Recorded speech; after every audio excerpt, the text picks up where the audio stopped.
For this next part of the class, I'd like you to go to the main website for our class, the Torah Introduction to Independent Torah Learning website, and click on, it should be Class 5, Parak 12, Pesukim 6 through 9, Arriving in Israel.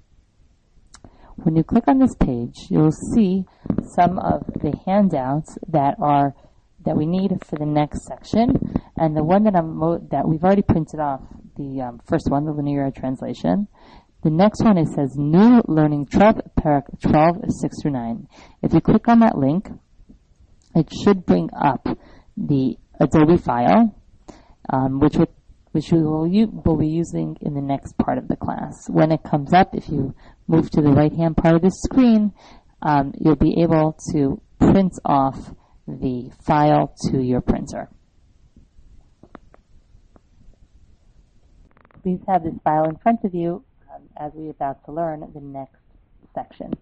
Now, this next section is something that I was inspired to do after teaching for many, many years. And I hope that, in particular, that this video will be seen and will get a wide traction because I really do believe this will revolutionizes the way people learn Chumash. It's revolutionary in that it's been around for thousands and thousands of years, and many teachers don't include it as a basic part of their instruction, and it really makes a tremendous difference in being able to translate. We've already learned about the past tense and the vav hipoch and the sharashim and the nouns, and I say over and over again how the same nouns show up 90% of the time, the same verbs show up 90% of the time. But even still, when you're confronted with a piece of text, when you have to look at pesukim in a chumash or in a siddur or just anywhere, it gets overwhelming, and many people freeze and say, I can't do this. I know all the parts, but I can't translate. And the reason is because many of us never learned about punctuation. Now, on here is an example from the cover of a great book. It's the name of a book called Eats, Shoots, and Leaves. So now when you say eats, shoots, and leaves, it's hard to say that. There are two explanations that it can mean. It can either mean eats, shoots, and leaves, that the bear is eating shoots and leaves, or that the bear eats, then shoots, and leaves. And the only difference that exists in either of these examples is that little thing called a comma. Well, if the comma is so necessary in English, shouldn't there be something like that in Hebrew? Wouldn't it make just so much more sense if we had periods and commas and semicolons in Hebrew? Well, we do. And here they are. If you look at your pasuk, your sheet in front of you, you'll notice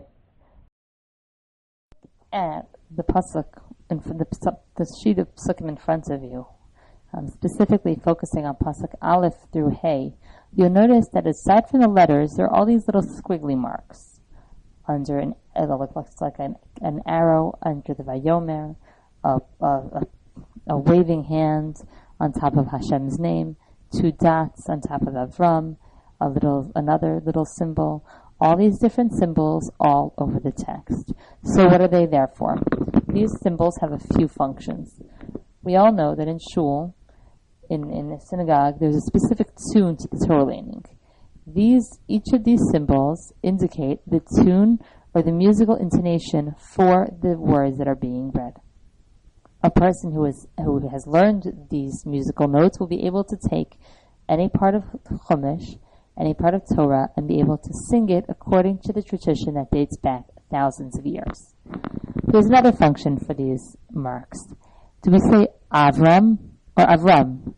Do we say Me Artzacha or Me Artzacha? Where do we put the emphasis on the word? How do we know how to pronounce the words?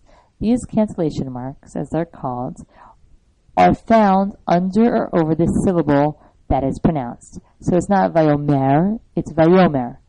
It's not Avicha, it's Avicha. So we learn how to pronounce it based on these cantillation marks. But there's another function as well. So in addition to the first two, there's one more. And that is that some of the different marks, the different cantillation marks, indicate different ways that you're supposed to read the pesukim. Under the word Vayomer, for example, that symbol means keep on going. You're still in the middle of a phrase. This also means keep on going, still in the middle of the phrase. When we get to this symbol, right on top of the word Avram, it is a stop, go back to the beginning of the phrase, and translate the whole phrase.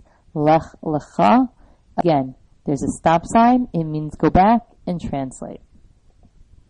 So here are the stop signs that we're going to be using and which are so fundamental, so important to understand chumash, to be able to translate on your own. First of all, there are two major stops. These function like a period or a semicolon.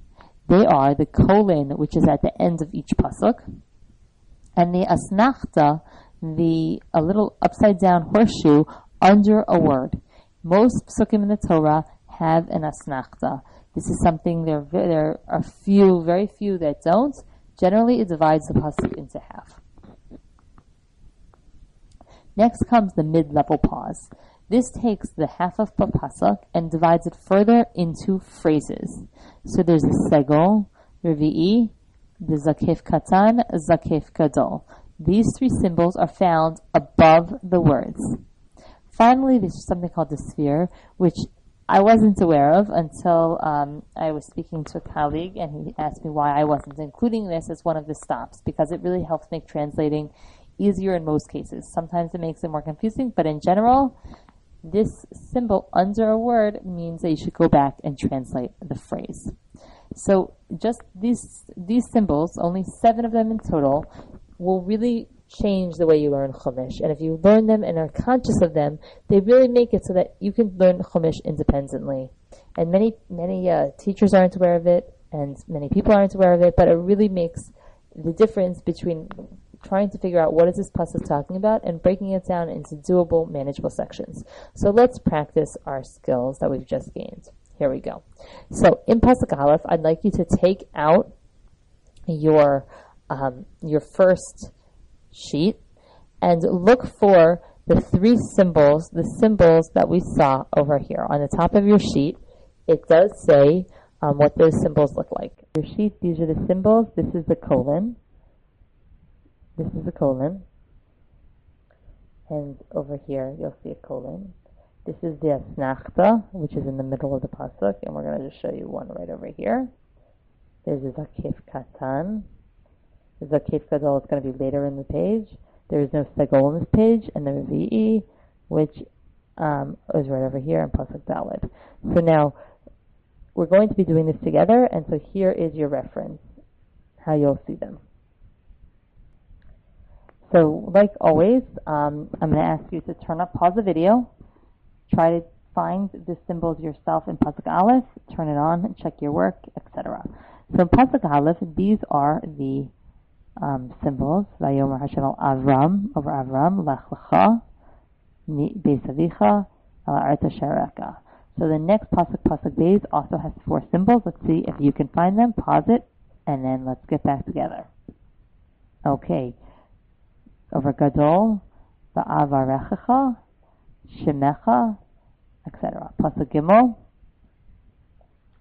va'avarcha mivarecha, there's ur, v'cha, etc. Okay, we're going to do daled and hey, so pause it, and then when you're ready, turn it back on. And here we go. That's pasuk daled. There are 6. In pasuk hey, there should also be 6. And here they are. Okay. So now, what does this help? What does it help highlighting or circling the trop? What it does for us is quite simply, it now has broken the pasuk into units. So instead of not knowing where to read and where to stop and how to pause, Vayomer Hashem el Avram, those are all words we know. Vayomer Hashem, and Hashem said el Avram to Avram. Lech lecha. Lech sounds like go, lecha for you. So in the next phrase, only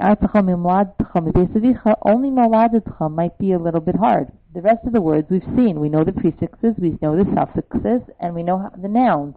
So we can translate most of this pasuk without a problem. So that is the use of trop.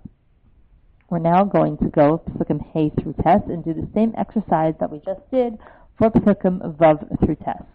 Okay, so here we go. Let's try it again. If you want to do pasuk vav, please pause the video. And here we go. These are the answers. There are 4 in this pasuk.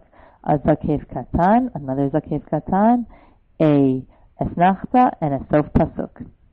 Let's try pasuk Zayin. In this pasuk, we have zakef katan, zakef gadol, zakef katan, asnachta, zakef katan, and a sof pasuk.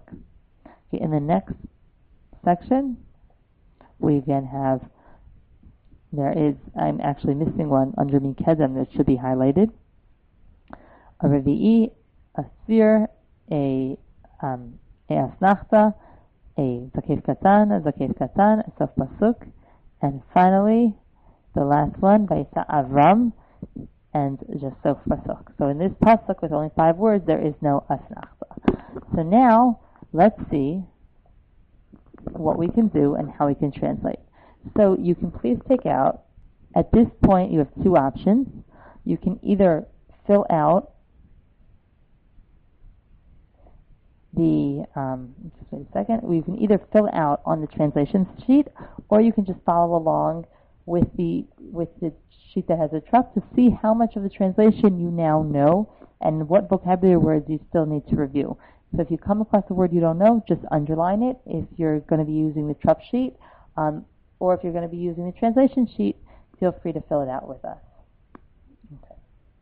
So the pasuk says, Vaya'avor Avram ba'aretz, and Avram passed, ayin vez resh, in the land, ad mekom Shechem, until the place of Shechem, ad Elon Moreh, until Elon Moreh, the Haknani, az ba'aretz, and the Knani were then in the land. Pasuk Zayin. You can either try to fill it out on your own, or just read along with me, or see if you can translate this on your own. Vayira Hashem al Avram, and Hashem, Reish Aleph Hey, appeared to Avram, Vayomer, and he said, Lizaracha, to your children, chachacha your, etain es haaretz hazos, I will give this land. Vayiven sham mizbeach, and he built there a mizbeach, laHashem hanira elav, to Hashem that appeared to him. Pasuk Ches. You can pause. Vaya'atek misham hahara, and he moved from there to the mountain, the Hey meaning the 2, mikedem, from the east, leBeisel, vayet ahalo, to Beisel, and he pitched his tents. Beisel miyam va'ai mikedem, Beisel from the west, and the eye from the east. Vayiven sham mizbeach Hashem, and he built there a mizbeach to Hashem, vayikra b'shem Hashem, and he called in the name of Hashem. Pasuk Tes. Vayisa Avram, and Avram traveled, haloch v'nasoah hanegba, journeying to the Negev, to the south. And there we have it. We have filled out the translation. The answer key is on the website for this section. So if you want to check your work, you can by going on the website and checking your work against the answer key that is on the website. Okay, in the next section, we're going to quickly analyze these pesukim.